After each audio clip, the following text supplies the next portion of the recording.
I first looked at the shed kits at Home Depot, and I didn't want to do that because I didn't want to put a wood shed next to the house and the fence because it's a fire hazard. So I decided to build one out of metal.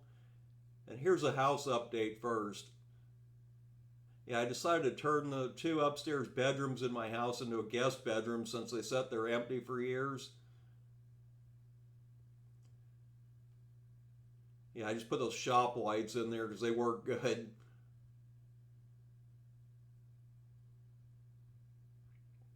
Blankets and sheets are coming off of eBay for that room.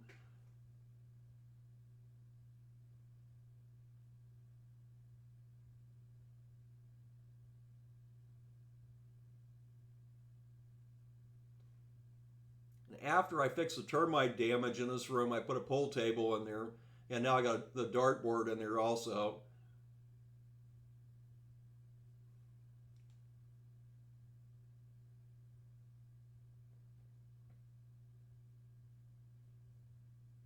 And this is also the very first video I'm doing a voiceover on. And you'll see that more in maybe some of my other videos. Yeah, I poured concrete under the AC. It was sitting on bricks and it was a joke before.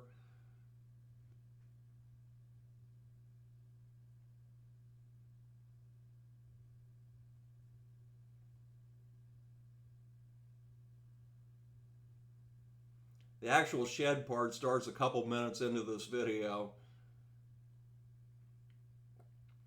So the first thing I did was tore that ugly overhang down that was on the side of my house and cut one small tree down so I could pour concrete there and make so I had more room here to put the shed there. And that's with it torn down.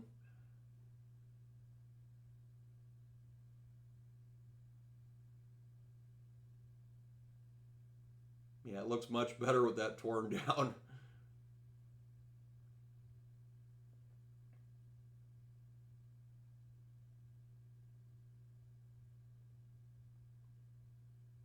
And there's with the concrete poured. And I put rocks around the edges just to keep leaves out of there. And the fence is crooked is why that looks like that. Because there was two trees on the other side of the fence that I had cut down. And I think that's why the previous owner built the fence like that. I had to do that in two sections because I can't mix that much concrete in a wheelbarrow with a shovel all at one time. And right here, I fixed the wall in my house. Look, the previous owner must have cut a big piece of sheetrock out and tried to patch it, and it looked terrible. Then after, I had to use an electric sander on that. It was so bad.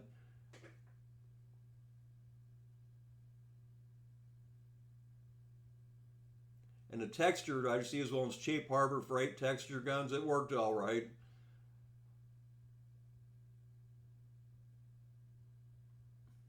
Yeah, you could hardly even tell.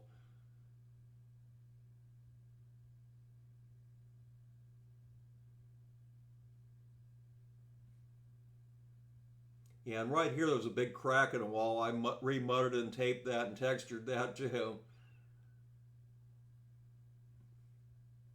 And I took and ground the edges of the concrete down just a little bit so when I build the shed I could slide it back easier.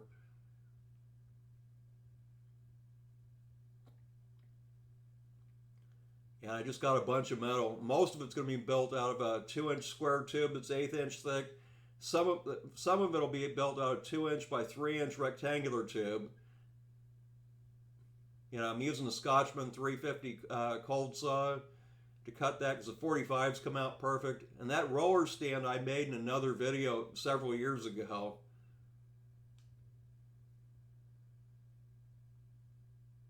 Which works very well.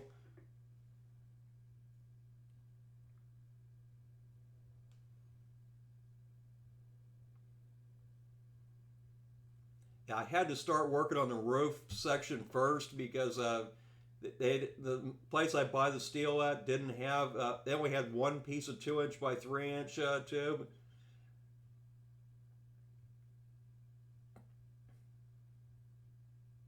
And I'm using a 100 tooth blade on that.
And that's the part of the roof right that I'm doing right now.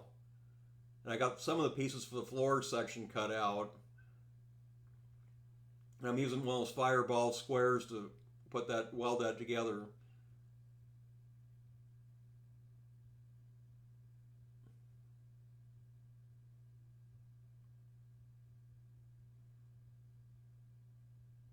And I'm just finishing welding this.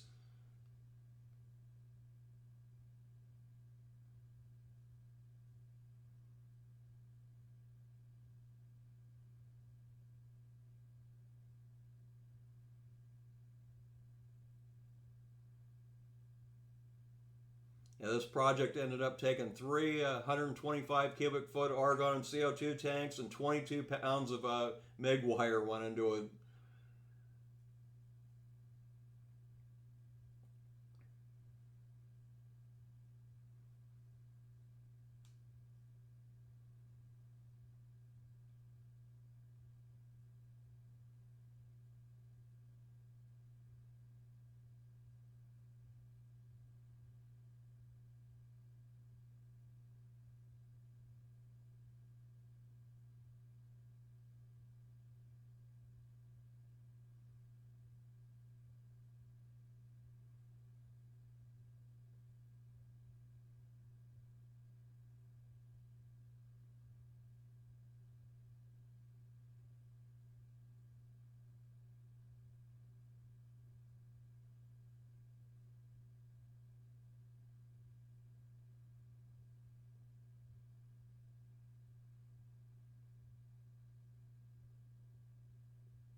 Yeah, I think this is the only part where I filmed any actual welding.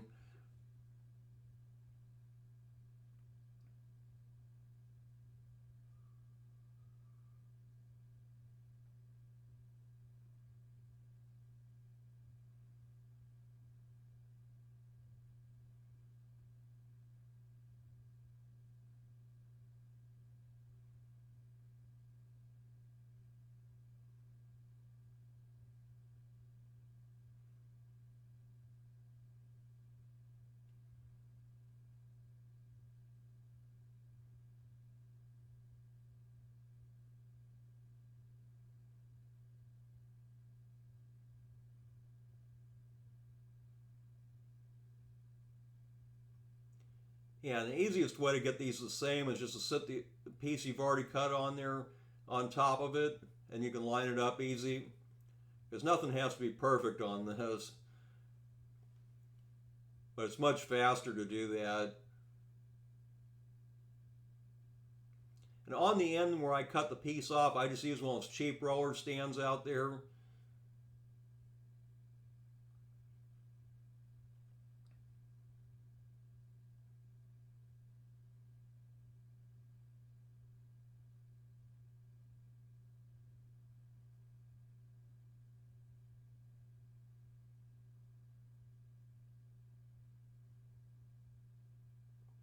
Yeah, and here's some of the pieces for the roof. Yeah, I wanted to make the roof where it wasn't too high, so it doesn't have a lot of a slope to it. And I cut pieces off there to cap off the ends of this because it looks better like that.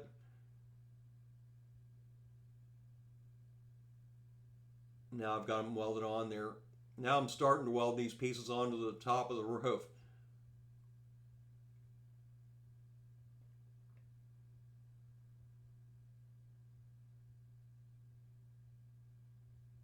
And I've got it all clamped together there.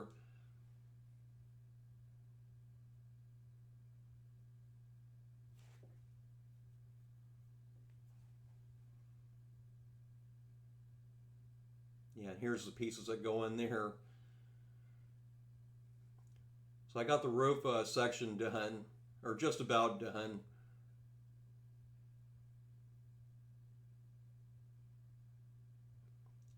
And And to build the floor, because I already made the roof completely flat, I just set the floor on top of the roof because I had to do normally I would do the floor first, but because I didn't have that one piece of metal yet, I had to wait and do it later. And on the roof section, I had to weld 2-inch pieces of 1/8 inch flat bar in there to cover up the gap. And then I painted the floor with that other stuff that's like Pour 15 that I bought at O'Reilly's. And the actual floor is plywood.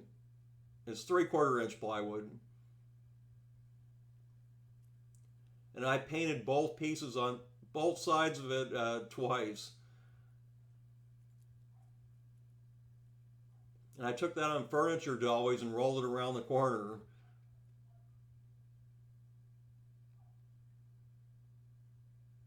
And that plywood definitely won't get warped with that many pieces welded in there. So right here, I welded 4 pieces on there, and then I used the engine hoist and I set that on top. Yeah, I struggled with that. That's why I didn't film that part.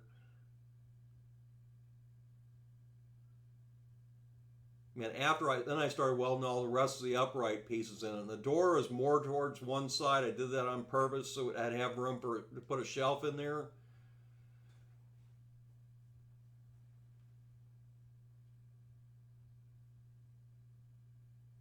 The frame's just about finished here.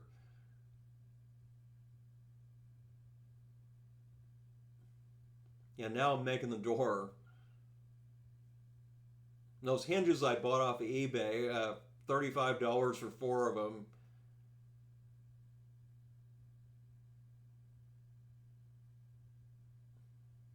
And I had to put that 2-inch by 3-inch piece in there so that I'd have more room to put the piece for the lock on it. And the handle.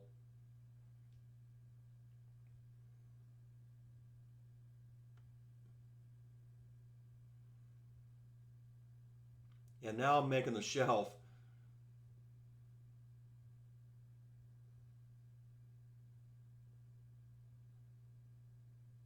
This way it doesn't take up any floor space. And I use those pieces that I cut off the floor to make the plywood for the shelf. And these are the brackets I made to bolt the shelf down.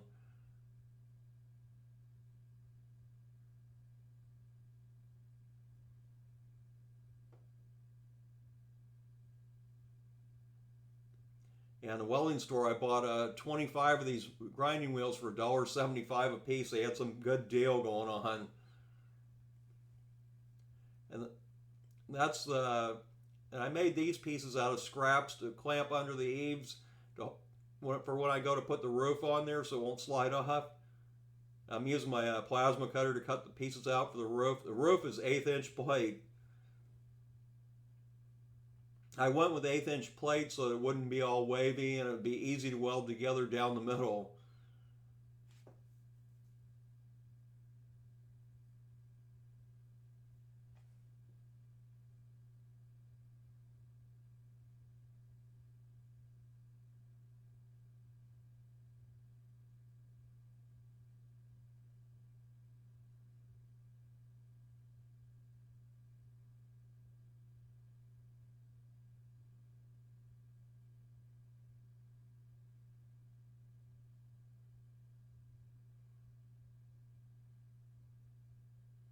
And each piece of the roof weighs 143 pounds.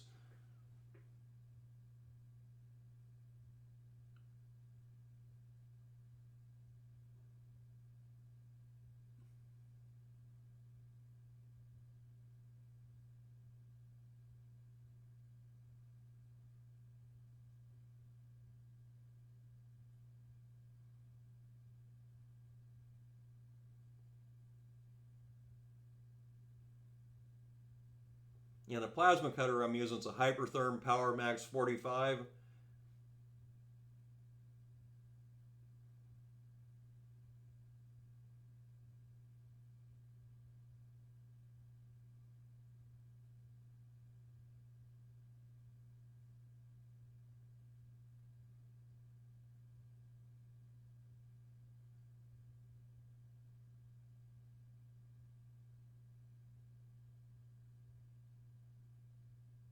Yeah, it wasn't working very good. The electrode and the nozzle was bad. I didn't know it at the time.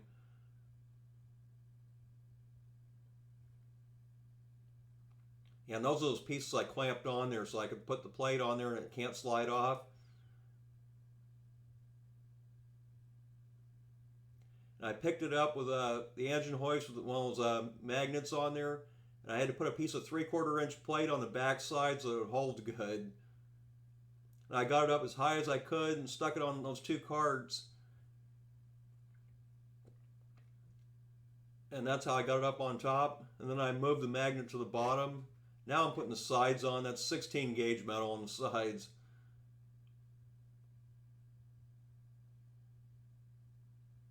And the shelf's completely done.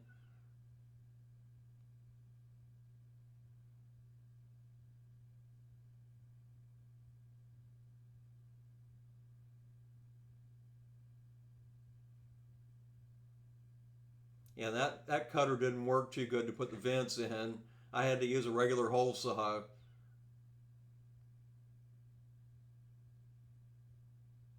Yeah, I put two vents down low on one side and two up high on the other side. Yeah, I just bought more 16 gauge metal. It took 7 sheets total to finish the whole job.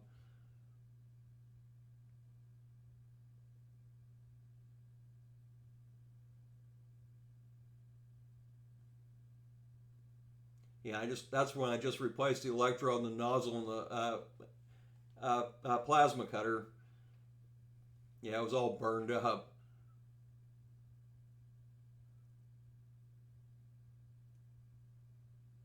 When I put those vents on, I also put caulking around it so it wouldn't leak.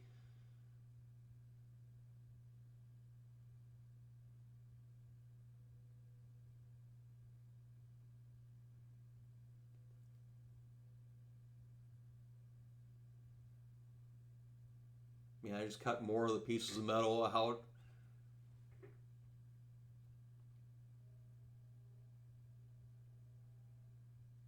I'm making the trim pieces for around the door to cover up the gap.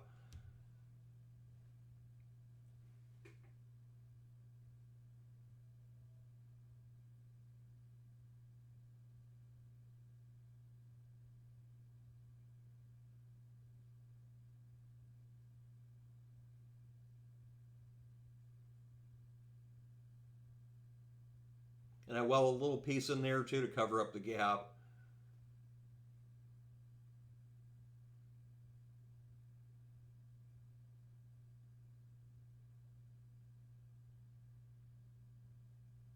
On the back side, and I decided to put one of those kind of latches on it to keep the door closed tight.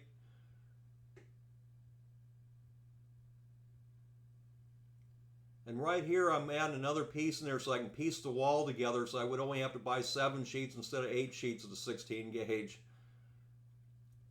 And you see how nice this saw is? That's all the mess it had from cutting all those pieces of metal. Not like those DeWalt saws where you have to sweep up piles of stuff. Now I welded the roof together real well, and then I went over with some real thick tar. And after that dried, I painted it 3 times with a thinner tar. Yeah, I just bought the last pieces of metal. Yeah, and here's the vents up high on the other side. And now I'm making the piece for the door. Yeah, this whole thing probably weighs about 1,000 pounds when I'm finished.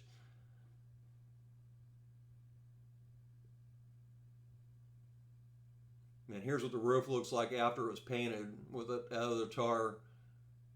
I bought one of those cheap Harbor Freight paint guns to paint it with. And I wiped the whole thing down with lacquer thinner first.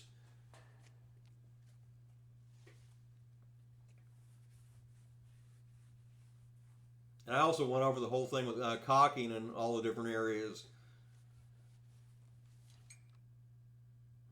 And that's with the caulking on it. I primed it first too. And that's with the primer on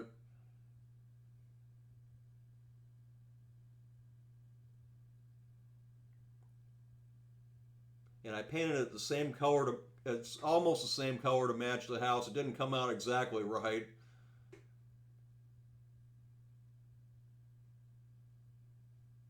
And I'm using one of those toe jacks so I can pick that up.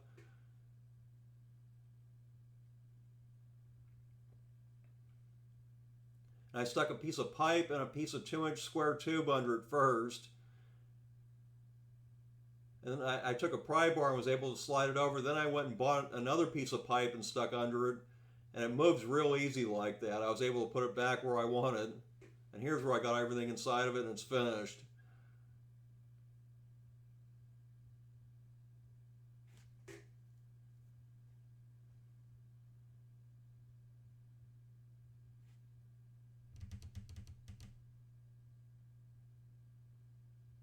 Yeah, it ended up costing about $2,500 this whole project.